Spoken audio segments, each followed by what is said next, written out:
নমস্কার, সকলকে আমার চ্যানেলে স্বাগত জানাই। আজ আমরা রায়মার্টিন প্রশ্নবিচিত্রা দ্বিতীয় পর্যায়ক্রমিক মূল্যায়ন পরিবেশ বিষয়ের 2 নম্বর স্কুল আরামবাগ গার্লস হাই স্কুলের পরিবেশের প্রশ্ন উত্তর নিয়ে আলোচনা করব। একের দাগের 1, হারভেস্টার কি? হারভেস্টার হলো অত্যাধুনিক যুগের একটি যন্ত্র, যার সাহায্যে আমরা ফসল কাটা ও ঝাড়া একসাথে করতে পারি। একের দাগের 2, ডিভিসির পুরো নাম লেখো। ডিভিসির পুরো নাম হলো দামোদর ভ্যালি কর্পোরেশন।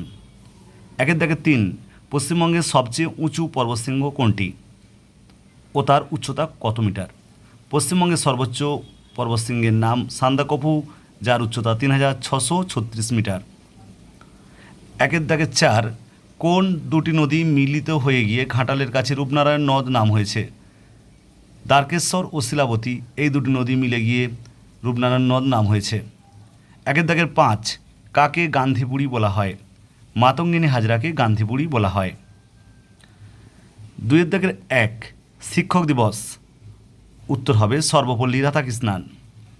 2 দাগের 2, শিশু দিবস, জওহরলাল নেহেরু, অর্থাৎ জওহরলাল নেহেরুর জন্মদিনকে আমরা শিশু দিবস হিসাবে পালন করি। 2 দাগের 3, স্বাধীন ভারতের সংবিধান রচয়িতা, উত্তর বাবা সাহেব আম্বেদকর। 2 দাগের 4, স্বাধীন ভারতের প্রথম শিক্ষামন্ত্রী আবুল কালাম আজাদ। 3 দাগের শূন্যস্থান পূরণ করো। 3 দাগের 1, বীরভূমের পূর্ব দিকে আছে মৌরাক্ষী নদী আর অজয় নদ। 3 দাগের 2, জলদাপাড়া ছাড়া জলপাইগুড়িতে আরেকটি বন আছে, যার নাম গরুমারা, অর্থাৎ জলপাইগুড়িতে আরেকটি বন রয়েছে জলদাপাড়া এবং অন্যটি হলো গরুমারা। 3 দাগের 3, সারা বছর জল থাকে যে নদীতে তাকে বলা হয় নিত্যবহ নদী।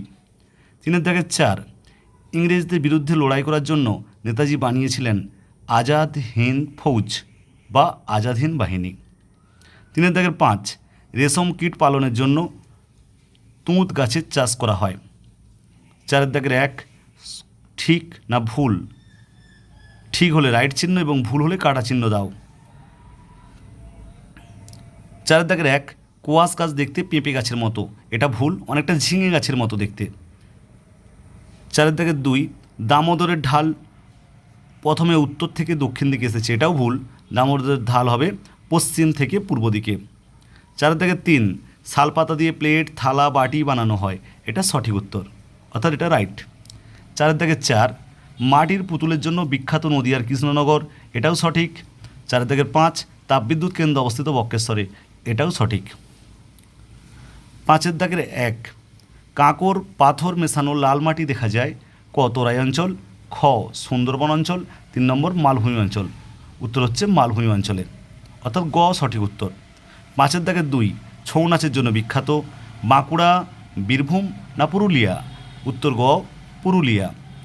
5 দাগের 3, বাঁকুড়া যে শিল্পের জন্য বিখ্যাত তা হলো পিতলের বাসন, টেরাকোটা, কাঁচের বাসন, উত্তর টেরাকোটা। ক্ষয়ের দাগের উত্তর সঠিক উত্তর। 5 দাগের 4, রেল ইঞ্জিন তৈরির কারখানা আছে ক চিত্তরঞ্জনে, খ মালদায়, গ কলকাতায়, উত্তর চিত্তরঞ্জনে, অর্থাৎ কয়েকটি সঠিক উত্তর। 5 দাগের 5, বাঁশের কেল্লা বানান ক তিতুমির, খ ভগৎ সিং, গ মাস্টারদা, উত্তর তিতুমির, অর্থাৎ ক হচ্ছে সঠিক উত্তর।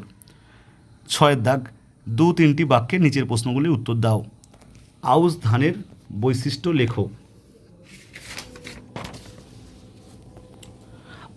আউশ ধানের বৈশিষ্ট্য, আউশ ধান সাধারণত গ্রীষ্মকালে চাষ করা হয় এবং বর্ষার শুরুতে ধান কাটা হয়। আর 2 নম্বর বৈশিষ্ট্য, আউশ ধান চাষের জন্য খুব কম জলের প্রয়োজন হয়। আমন ধানের মতো আউশ ধানের চাষের জন্য বেশি জল লাগে না। 6 দাগের 2, ধাপ চাষ কোথায় কিভাবে হয়? ধাপ চাষ পাহাড়ি এলাকায় পাহাড়ের গায়ে সিঁড়ির মতো ধাপ কেটে কেটে ধাপ চাষ করা হয়। ধাপ চাষ কোথায় এবং কেন করা হয়? বৃষ্টির জল যেহেতু ধাপে ধাপে জমে, তাই পাহাড়ের ঢাল বেয়ে নিচে নেমে যেতে পারে না। 6 দাগের 3, আমার সোনার বাংলা আমি তোমায় ভালোবাসি গানটি রবীন্দ্রনাথ ঠাকুর কত সালে লিখেছিলেন? কোন ঘটনার বিরোধিতা করে তিনি এটি লিখেছিলেন? আমার সোনার বাংলা আমি তোমায় ভালোবাসি গানটি রবীন্দ্রনাথ ঠাকুর বঙ্গভঙ্গ আন্দোলনের সময় অর্থাৎ 1905 সালে লিখেছিলেন। লর্ড কার্জন বাংলাকে বিভক্ত করার সিদ্ধান্ত তীব্র বিরোধিতা করে বাঙালির ঐক্যের প্রতীক হিসাবে রবীন্দ্রনাথ ঠাকুর গানটি লিখেছিলেন। 6-4 সবুজ বিপ্লব কী? সবুজ বিপ্লব কৃষিক্ষেত্রে অত্যাধুনিক প্রযুক্তির ব্যবহার, যেমন সার, কীটনাশক, উন্নতমানের বীজ, সেচ ব্যবস্থার উন্নতি প্রভৃতি প্রয়োগের মাধ্যমে শস্য উৎপাদন বহুগুণ বাড়িয়ে তোলার প্রক্রিয়াকে বলা হয় সবুজ বিপ্লব। এই সবুজ বিপ্লবের ফলে ধান এবং গমের উৎপাদন ব্যাপকভাবে বৃদ্ধি পেয়েছিল।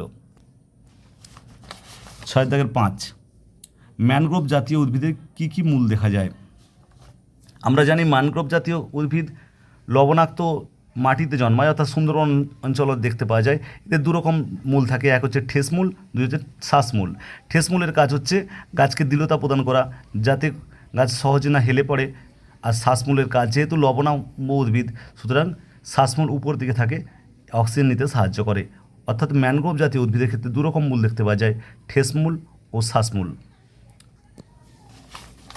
বন্ধুরা, আজ তাহলে এই পর্যন্তই। বেশি বেশি করে পরিবেশ অভ্যাস করো, আর যদি ভালো লাগে অবশ্যই চ্যানেলটাকে সাবস্ক্রাইব করো। সকলে খুব ভালো থেকো, ধন্যবাদ।